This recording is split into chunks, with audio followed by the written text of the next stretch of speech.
layer. It's kind of brown. So below this is its skeleton, so it has an exoskeleton. So the way a coral grows is it's kind of like building a condo. Have you ever seen like a tall building go up? Mm-hmm. So what they'll do is they put up the walls and then they'll put in a floor. Then they'll lift up and put in more walls and another floor. It's kind of what the coral does. So now if you kind of squint your eyes, if you look at this, you'll notice there's kind of like these wavy, dark, and light colors. Mm-hmm. You kind of see that now I pointed out? Okay. These are actually density bands.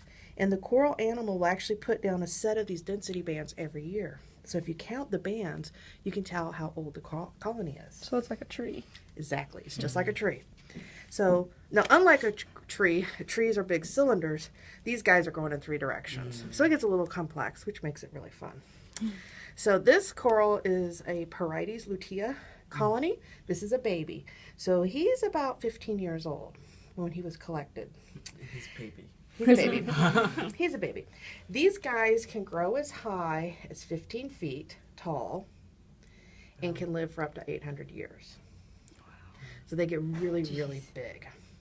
And these guys are living in the Pacific Ocean. So we don't have any this big in the Atlantic Ocean. So nice big colonies. But because we got these bands in it, and if we know the date the coral was collected, we can count the years going back in time. So now I know the years. So what we do for my research and in my lab is we actually sample the coral skeleton. So along those, you kind of think of it like the timeline in the skeleton. Right. And so by looking at the chemical variations of the skeleton, we can tell what the environment was like when that skeleton was being deposited. So if you think about it, like every day you're eating something, you know, you're drinking water, so that coral does the same thing. What you eat goes into your bones. So the environment you're in goes into your bones. So we kind of do like backwards chemistry. Did any of you guys take chemistry class? In High high school. school. High school? Okay, yeah. that Avoided still it in works. college. It still works. Okay, so when you took a chemistry test or a chemistry lab, you're doing some type of experiment.